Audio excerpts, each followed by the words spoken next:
360 degree. 360 degree বলি তো, 360 ডিগ্রিটা আসলো কোত্থেকে? 360 ডিগ্রি না হয়ে এটা 400 ডিগ্রি হলে যেটা হইতো সেটা হচ্ছে সমকোণ গুলো 90 ডিগ্রির জায়গায় 100 ডিগ্রি হইতো। রাউন্ড ফিগার ক্যালকুলেশন করতে সুবিধা হইতো।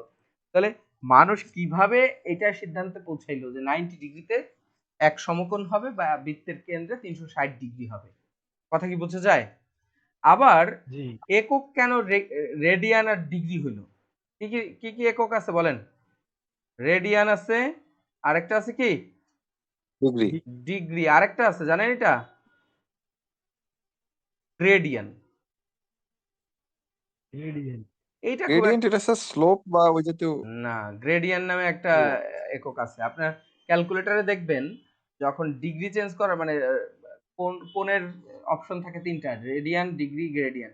এইভাবে দেখবেন যে এরকম আর ডি জি দেওয়া থাকে, আপনি যে কোনো একটা অপশন সিলেক্ট করতে পারেন এখানে। হ্যাঁ, জি স্যার। ক্যালকুলেটরে দেখবেন এরকম তিনটা আছে। কিন্তু বিষয়টা হচ্ছে গ্রেডিয়ান যে এককটা এটা আমরা খুব একটা ইউজ করি না, এটা খুব একটা ইউজ হয় না। একক ইউজ হয় রেডিয়ান অথবা ডিগ্রি। তো এই এই জিনিসগুলো আসলে আবিষ্কার হয়েছে ঐতিহাসিক ভাবে আর কি। হ্যাঁ, তো প্রথম দিকের মানুষের আহ, যদি আপনি চিন্তা করেন তাহলে এই যে এই ডিগ্রি আবিষ্কার হয়েছে হচ্ছে গ্রিকদের হাতে। গ্রিকরা আহ, মানে বেশিরভাগ ক্ষেত্রে আকাশের দিকে তাকিয়ে তারা ওই আকাশের বিভিন্ন গ্রহ নক্ষত্রগুলোকে তারা দেবদেবী ভাবত। হুম, এবং তারা সবসময় আকাশের দিকেই আহ, আহ, নির্ভরশীল ছিল। কারণ এখনকার মতো সেচের পানির মেশিন তো ছিল না তখন। আকাশের দিকেই তাকিয়ে তাদের থাকতে হতো, যখন বৃষ্টি হইতো তখন আহ, তারা ফসল লাগাইতো। এই কারণে তারা আকাশ নির্ভর ছিল অনেক বেশি।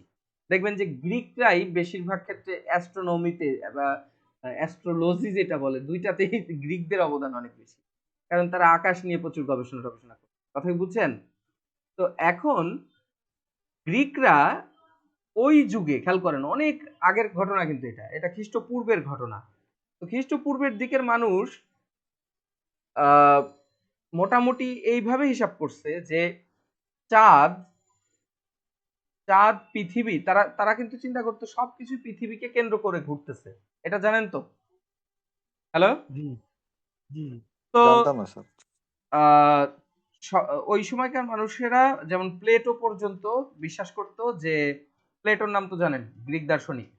তো সে জি পর্যন্ত বিশ্বাস করতো যে আসলে আহ, পৃথিবীকে কেন্দ্র করে সূর্য, চাঁদ, সকল গ্রহ নক্ষত্র পৃথিবীকে কেন্দ্র করেই ঘুরতেছে। তার মানে সেন্টার অফ দ্য ইউনিভার্স চিন্তা করতো পৃথিবীকে। তাহলে পৃথিবীর চারদিকে ঘুরতেছে সূর্য, এটা হচ্ছে তাদের বিশ্বাস ছিল। আবার পৃথিবীর চারদিকেই ঘুরতেছে চাঁদ, যদিও এটা এটা সত্য, এটা এখনো আমরা জানি সত্য। তাহলে চাঁদ একবার মানে একবার ঘুরে আসলে কত দিন লাগে এটা জানেন সবাই? 65 অ্যাপ্রক্সিমেটলি 30 দিন। এই যে আমরা রোজা রাখি, রোজা রাখা শুরু করছি কি দেখা? 4 দিন চাঁদ আবার দেখে স্যার। আবার রোজা ভাঙবো কি দেখা? চাঁদ চাঁদ দেখা। দেখে স্যার। তার মানে চন্দ্রমাস। এখনো আমরা চাঁদ দিয়ে কিন্তু চিন্তা ভাবনা করি। এই যে চাঁদ একবার ঘুরে আসতে কতদিন লাগে?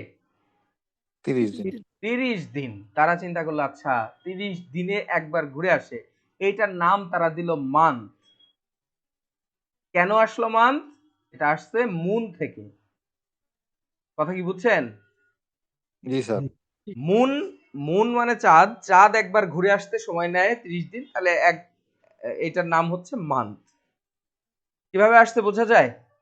তো তারা জি স্যার। দেখলো, তারা দেখলো এইরকম মান্থ 12টা যদি যায়, 12 মান্থ পরে আবার আবহাওয়া আগের মতো চলে আসে। তার মানে একটা বছর কমপ্লিট হয়। বোঝা গেছে? তো তারা চিন্তা করলো তাহলে সূর্য, সূর্য এই 12 মাসে একবার ঘুরে আসে পৃথিবীকে, তাহলে একবার প্রদক্ষিণ করে। তাহলে 12 গুণ 30 দিলে কত হয় দেখেন তো? 65 360। এই জায়গা থেকে আসছে ডিগ্রি। কথা কি বোঝা গেছে? জি ডিগ্রি কই থেকে আসছে তাহলে বলেন তো? সূর্য 12, পৃথিবীকে সূর্য পৃথিবীকে 30 দিন। 360 দিনে ঘুরে আসে। তাহলে 360 ডিগ্রি, ডিগ্রি আসছে ডে কথা থেকে। ডে মানে দিন না? ডে থেকে কি জি আসলো? স্যার। Degree degree.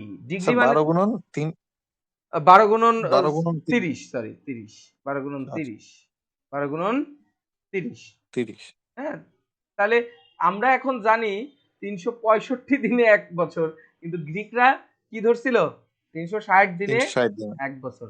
ভাগ্য ভালো যে তারা 365 দিন ক্যালকুলেট করতে পারে নাই। তাহলে এক বৃত্তের কোণ কত হইতো?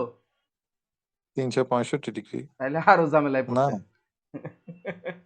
তখন তখন ওই 90 তখন ডিগ্রি আরো বেশি আরো বিদঘুটে হয়ে যেত, তাই না? পয়েন্টে চলে আসতো পয়েন্টে চলে আসতো। তার মানে 1 ডিগ্রি তাহলে কি?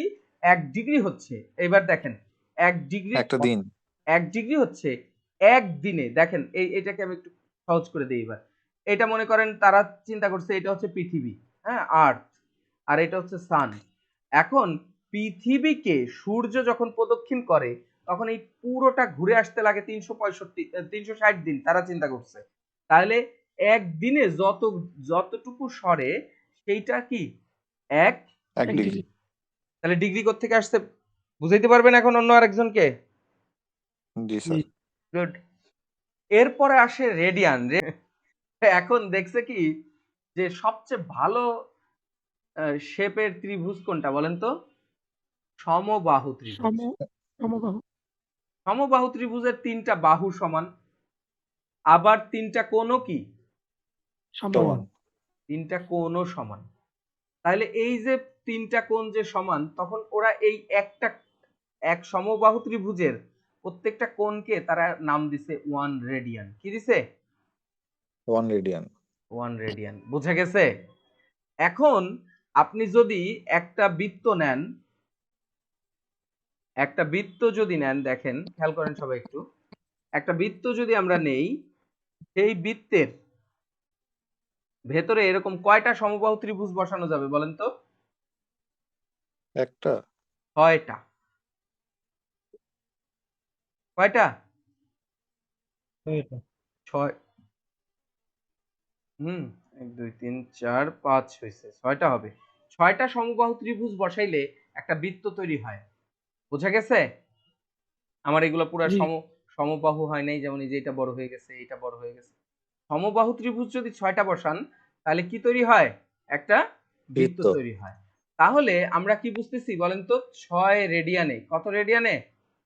6 রেডিয়ান 6 রেডিয়ানে তৈরি হয় 360 ডিগ্রি। একটা 360 পরে আমরা যখন গ্রিকদের আর এই যে মিশরীয়দের দুইটা শিখছি, তখন এই দুইটার মধ্যে আমরা মেলানোর চেষ্টা করছি। তখন বলছি আচ্ছা তোমরা যেটা রেডিয়ান বলো, এরকম 6টা রেডিয়ান হইলে তৈরি হয় হচ্ছে 360 ডিগ্রি। 60 ডিগ্রি তাহলে 1 রেডিয়ানে কত?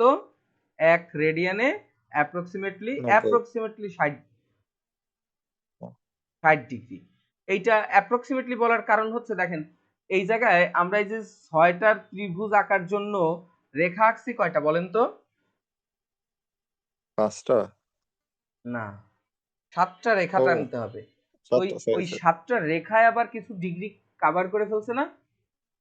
জি স্যার ওই রেখাগুলো কিছু ডিগ্রি কভার করে ফেলার কারণে এটা মানে অ্যাপ্রক্সিমেটলি 59 পয়েন্ট সামথিং ডিগ্রি হয়। মানে ওই যে ওই রেখাগুলো কিছু কভার করে ফেলে, এই জন্য 1 ডিগ্রি সমান সমান কি হয়? সরি 1 রেডিয়ান সমান সমান 59 60 ডিগ্রি দশমিক 59 ও দশমিক সামথিং হয়। এই জন্য দেখেন এই যে মিলছে কিনা এবার দেখেন, আমরা বলছিলাম যে 2 পাই ইকুয়াল টু হচ্ছে 360 ডিগ্রি, আর এই যে 2 পাই 2 ইনটু কত? 3। 2 ইনটু 3 ইকুয়াল টু 360। এবার মিলছে এই যে 6 রেডিয়ান কিভাবে, আর এই যে 0.1416 কেন আসছে? ওই যে একটু ঝামেলা হয় যে ওই জন্য। এবার বুঝছেন? জি স্যার মিলছে সবার? দিলে ওই নিচেরটা বুঝি নাই কোনটা বুঝেন নাই বলেন? 2 পাই ইকুয়াল টু ওটা আচ্ছা 2 পাই, দেখেন আমরা সিদ্ধান্ত নিতে পারলাম কি 6 রেডিয়ান ইকুয়াল টু কি 360 degree 360 degree, but approximately 6 radian না কেন? ওই যে 59 দশমিক সামথিং যেহেতু, তাহলে এটার জন্য কি 6 পয়েন্ট সামথিং হয়ে যায় না? 6 পয়েন্ট সামথিং রেডিয়ান হবে না? তাহলে 6 এর থেকে একটু বেশি হয়ে যাবে। বুঝতেছেন?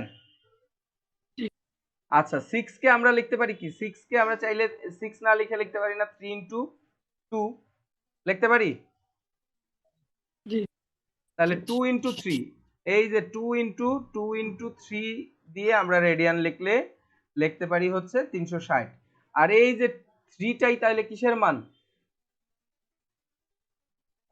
পাইয়ের মান পায়ের কিন্তু পাইয়ের মান 3 না হয়ে 3.1416 হলো কেন ওই যে পয়েন্ট টুকু আসছে ওই যে ডিগ্রি পুরোপুরি 60 ডিগ্রি না হয়ে যে 59 ডিগ্রি হয় এই কারণে